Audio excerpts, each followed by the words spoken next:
খেয়ে না খেয়ে দিন প্রচারের কাজে নিজেকে দিয়েছ বিলিয়ে।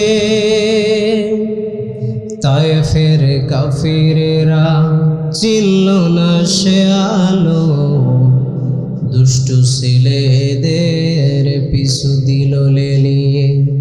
পাথরের আঘাতে ক্ষত বিক্ষত হয়ে সারা শরীর থেকে রক্ত ঝরে।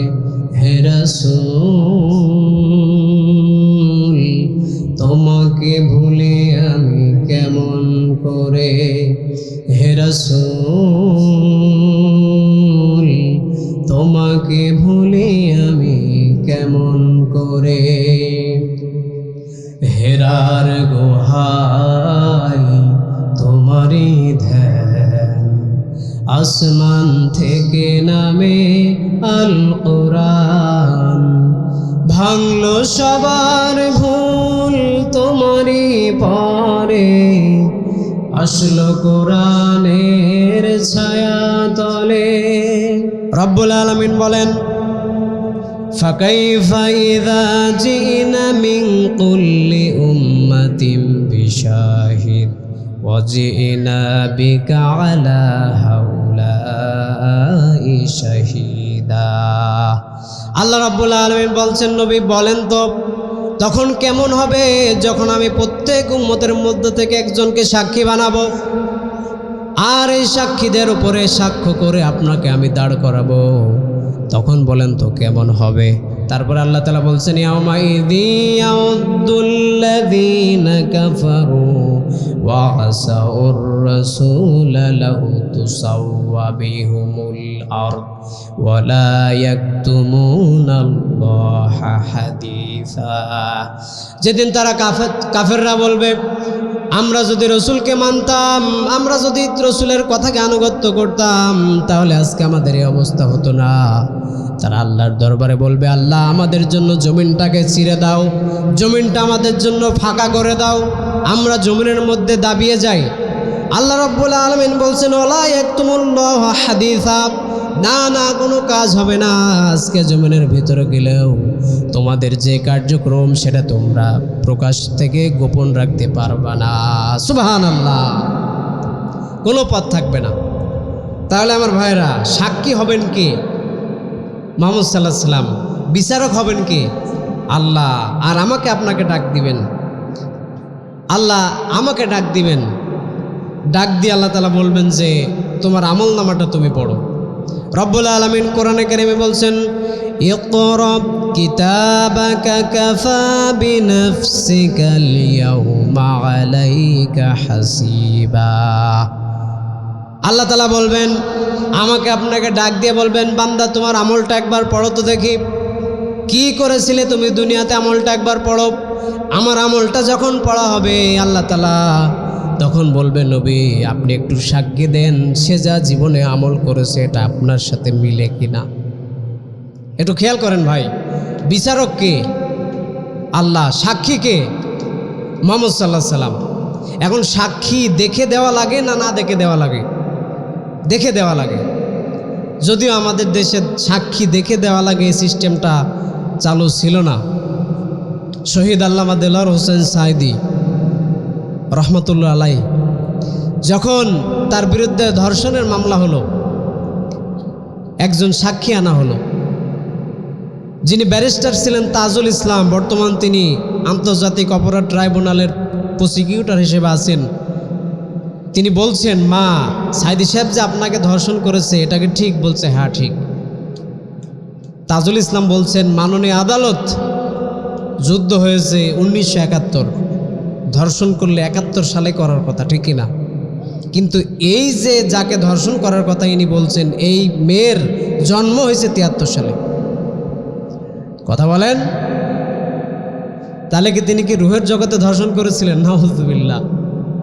এরকম চলছিল।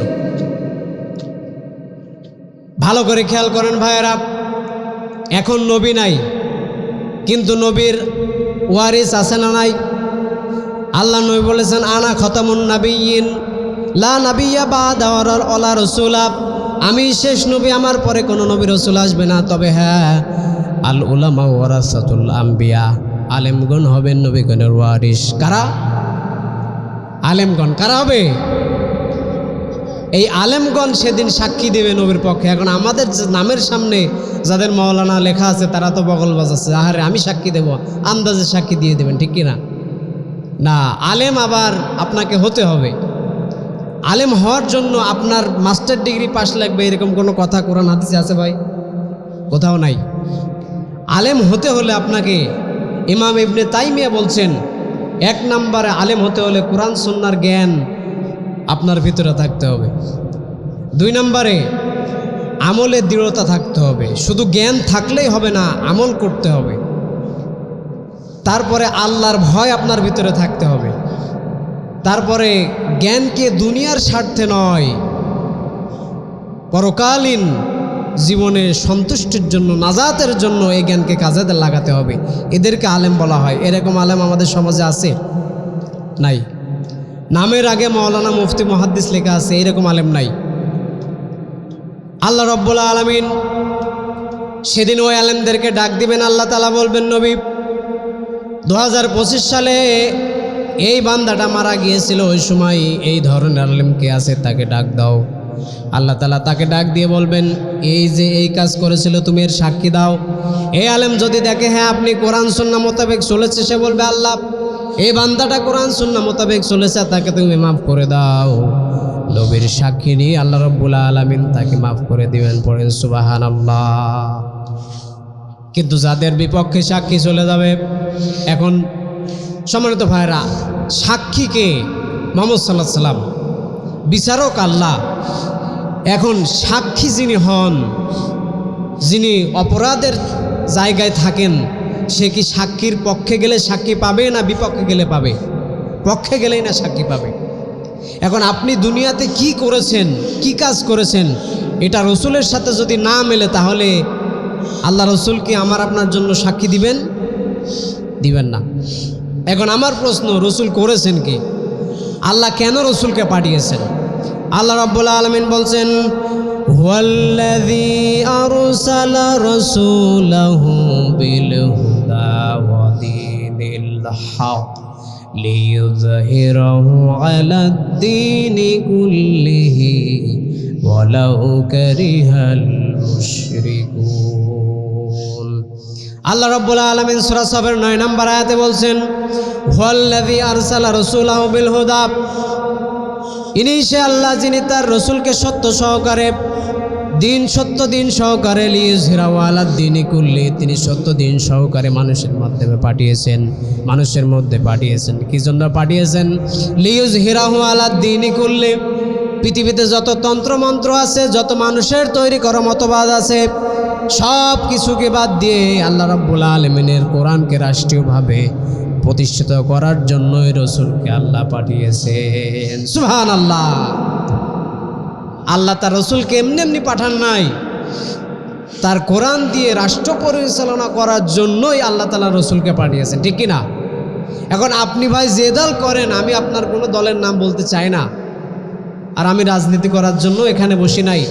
আপনি যেই দলে করেন, যেই দলে আছেন, আপনার দলটা যদি কোরআন সুন্নাহ মোতাবেক না হয়, আপনার দলের কর্মসূচি যদি কোরআনকে রাষ্ট্রীয় পর্যায়ে না নেওয়ার যায় কাজ করে, আপনি যে দল করেন সে দল করবেন জাহান্নামে, ঠিক কিনা? আমার ভাইয়েরা, আল্লাহ তাআলা সেদিন বান্দার আমলের দিকে নজর করবেন। কি করেছেন, আমি আপনি জীবনে কি করেছি, এটার দিকে আল্লাহ নজর করবেন।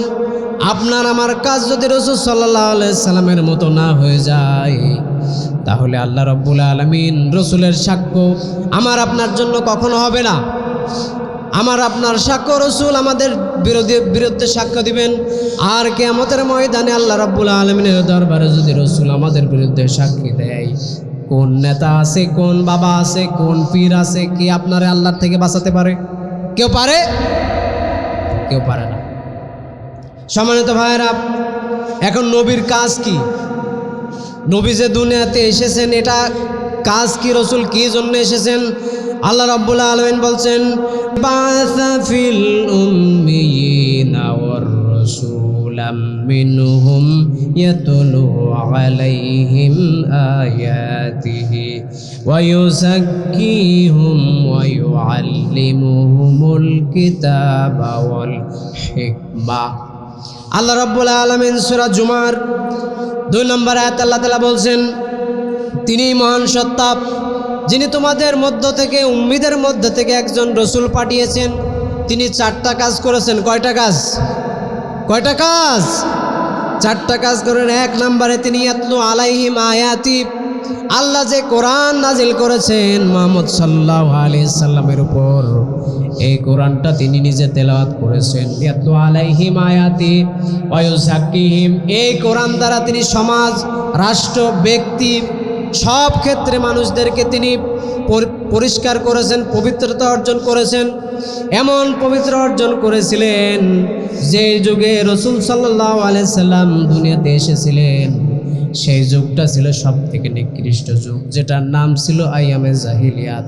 কিন্তু মাত্র 23 বছরের ব্যবধানে এই কোরআনের প্রেসক্রিপশনের জন্য, এই কোরআনের প্রেসক্রিপশনের মাধ্যমে আল্লাহ রাব্বুল আলামিন মাত্র 23 বছর এমন একটা জাতি রাসূল উপহার দিয়েছিলেন। আল্লাহর নবী বলেছিলেন খয়রুল কুরুনি কর্ণি, আমার যুগ শ্রেষ্ঠ যুগ। সুবহানাল্লাহ। অন্য কোনো প্রেসক্রিপশন নয়, কারো মনের কথা নয়, কারো পথের কথা নয়, কিচ্ছু না। আল্লাহ রসুল ডেকেছিলেন শুধুমাত্র কেবলমাত্র কোরআনের দিকে। কিসের দিকে? কোরআন দিয়ে তিনি পবিত্র অর্জন করেছিলেন। এরপরে ওয়াইউআল্লিমুহুমুল কিতাবা ওয়াল হিকমা, আল্লাহ বলছেন শুধু কোরআন শোনান নাই, কোরআনের দিকে ডাকেন নাই, এই কোরআন তিনি তাদেরকে শিক্ষা দিয়েছেন।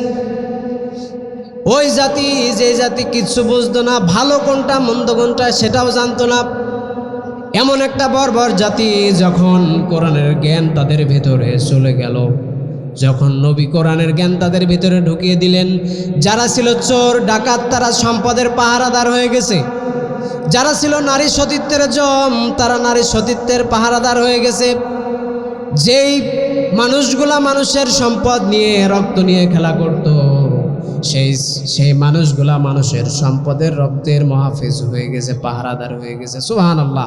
তারা মানুষের আমানতদার, মানুষের জন্য নিরাপত্তার ব্যবস্থা করে দিয়েছেন কোরআনের কারণ, ঠিক কিনা? আজকে যদি পৃথিবীতে অন্যায় থাকে, অবিচার থাকে, জুলুম থাকে, এটার প্রেসক্রিপশন একমাত্র কোরআন থেকে না নিলে কোনো দিন আপনি সুব্যবস্থা করতে, সুবিচার নিশ্চিত করতে, মানুষের অধিকার প্রতিষ্ঠা করতে আপনি পারবেন না, পারবেন না, পারবেন না, ঠিক কিনা? আপনাকে কোরআনের কাছে স্যারেন্ডার করতে হবে। ওই সাহাবীদের দিকে তাকান, যারা, যে সাহাবী হযরত ওমর কি জাহিলিয়াতের অবস্থায় ছিলেন, এমন জাহালাতের পরিবেশে ছিলেন, রসুলকে হত্যা করার জন্য তিনি ছুটে চলে এসেছেন। কিন্তু আমার ভাইরা, যখন কোরআন তার ভিতরে ঢুকলো, আল্লাহ রাব্বুল আলামিন যখন তার ভিতরে কোরআন দিলেন, তার ভিতরে সুন্নাহর জ্ঞান দিলেন, সেই হযরত ওমর, যেই ওমর রসুলকে মারার জন্য আসছিলেন, সেই ওমর রসুলকে প্রোটেকশন দেওয়ার জন্য তৈরি হয়ে গেছে। হযরত ওমর বলছেন, নবী আপনি আমাকে একটা মিছিলের পারমিশন দেন, এখান থেকে আমি কাবাঘর পর্যন্ত মিছিল দিতে চাই।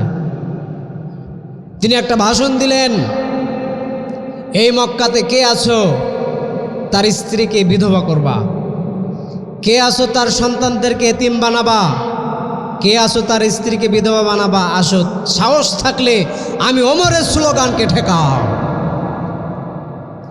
সেই দিন হযরত ওমর আল্লাহু আকবার ধ্বনিতে কাবাঘর পর্যন্ত গিয়েছিলেন, কেউ তার মিছিল ঠেকাইতে পারে নাই। বর্তমান সময়ে কিয়ামত পর্যন্ত ওমরের উত্তরসূরিরা যাবে, কেউ ঠেকাইতে পারবে না, কেউ ঠেকাতে পারে নাই। মাত্র 11 জন লোক। সেই হযরত ওমর কি জাহালাতের মধ্যে থাকলে রসুলকে হত্যা করার জন্য আসতে পারে? এই কোরআনের জন্য হযরত ওমর সারা যুগের জন্য, আল্লাহ নবী বলেছেন আমার পরে কোনো নবী আসবে না, যদি কোনো নবী রসুল আসতো ওমরকে আল্লাহ নবী বানায় দিত। সুবহানাল্লাহ। কি পেয়েছিলেন তিনি কোরআনে। এরপরে আল্লাহ রাব্বুল আলামিন বলছেন ওয়াল হিকমা, এমন একটা দল তিনি করে গিয়েছিলেন। রসুল মারা গেছেন, কিন্তু সারা পৃথিবীতে আল্লাহ রাব্বুল আলামিন তার দিনকে প্রসারণা করার ব্যবস্থা করে দিয়েছেন। আল্লাহ রসুল এমনভাবে হিকমত শিক্ষা দিয়েছেন তার সাহাবীদেরকে। খোলাফায়ে রাশিদার দিকে তাকান, সাহাবীদের দিকে তাকান, এমনভাবে তিনি এই মানুষগুলোকে এমনভাবে তিনি হিকমত শিক্ষা দিয়েছেন। এই হিকমতের কারণে আল্লাহ রাব্বুল আলামিন তাদের জন্য সারা পৃথিবীকে আল্লাহ উন্মুক্ত করে দিয়েছেন। সুবহানাল্লাহ। তাহলে আমার ভাইরা, সাক্ষী হচ্ছেন মুহাম্মদ সাল্লাল্লাহু আলাইহি সাল্লাম, বিচারক হবেন আল্লাহ। সাক্ষীর মন মতো আপনার কাজ করা লাগবে। আপনি যাই করেন, সাক্ষীর মন মতো কাজ না করলে আপনার পক্ষে সাক্ষী কোনোদিন রায় দিবে না, ঠিক কিনা? কিয়ামতের ময়দানে আল্লাহ রাব্বুল আলামিন বলবেন, বান্দার আমল দেখে আল্লাহ তাআলা বলবেন, নবী আপনি একবার খেয়াল করেন তার আমলের দিকে। আমল যদি রসুলের সাথে মিলে যায়, আলহামদুলিল্লাহ। আপনি যাই করেন ভাই, বারবার বলি, আমি আপনাকে বাঁচাতে আসছি। আপনি যেই দল করেন, যেই মতের হন, যেই পথের হন, আপনার আমলের সাথে রসুলের আমল না মিললে আপনি যেই দল করেন আপনি জাহান্নামী। যদি আপনার আমলের সাথে রসুলের আমল মিলে যায়, আপনি যেখানে আছেন আল্লাহ আপনাকে মাফ করবেন, কোনো সমস্যা নাই। কিন্তু একবার ভাবেন, আপনি ব্যক্তিগত জীবনে যে কাজ করছেন এটা রসুল করেছে কিনা? আপনি সামাজিক জীবনে যেটা কাজ করছেন এই কাজ রসুল করেছে কিনা? আপনি রাজনীতি করছেন, যে রাজনীতি করছেন রসুল এইরকম রাজনীতি করেছেন কিনা আপনাকে দেখতে হবে, ঠিক কিনা? অনেকে রাজনীতি করেন আর বলেন যে রাজনীতিতে কোরআনের সাথে মিল নাই। গাধা, রাজনীতির সাথে কোরআনের মিল আছে এই সম্পর্কে আল্লাহ রাব্বুল আলামিন 912 জায়গায় বলেছেন, 1-2 জায়গায় নয়, 912 জায়গায় আল্লাহ তাআলা বলেছেন কোরআনে।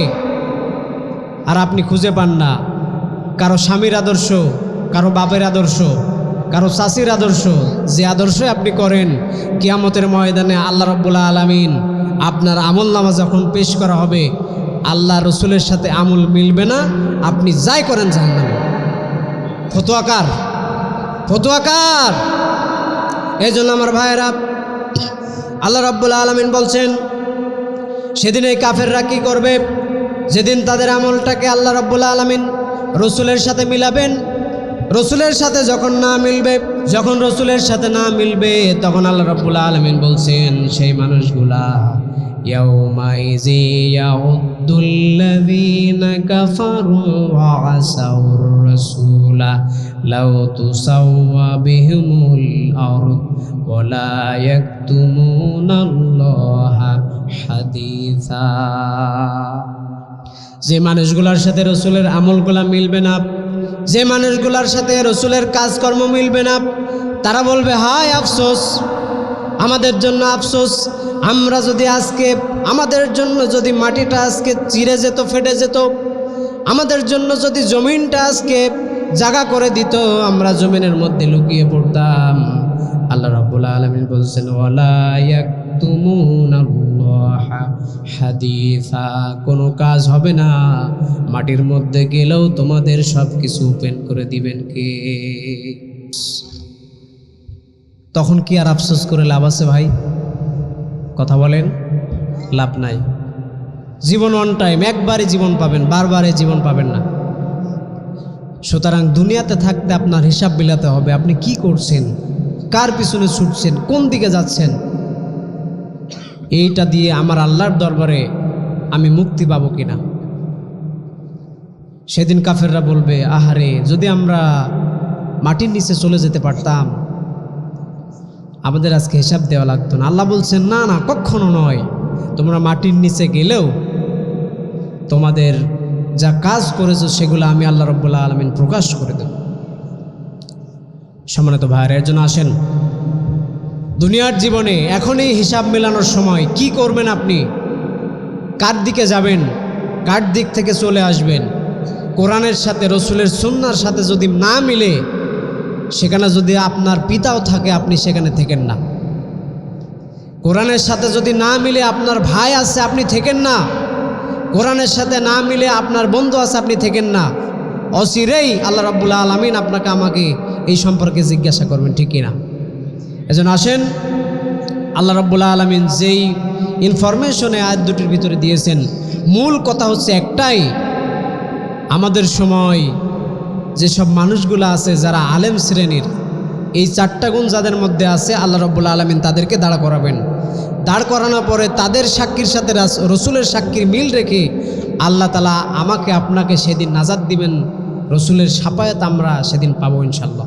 এজন্য আসেন, যে কাজগুলা রসুল সাল্লাল্লাহু আলাইহি সাল্লাম করে গেছেন, আর আপনাকে যদি বাঁচতে হয় আল্লাহর দরবারে, এই কাজ করাই লাগবে, মাস্ট বি আপনাকে করতে হবে। আপনি দলের দোহাই দেন, আপনি রাজনীতির দোহাই দেন, এগুলা দুনিয়ার জন্য নয়। এই কাজ করতে হবে আপনাকে আখেরাতের জন্য। কিসের জন্য?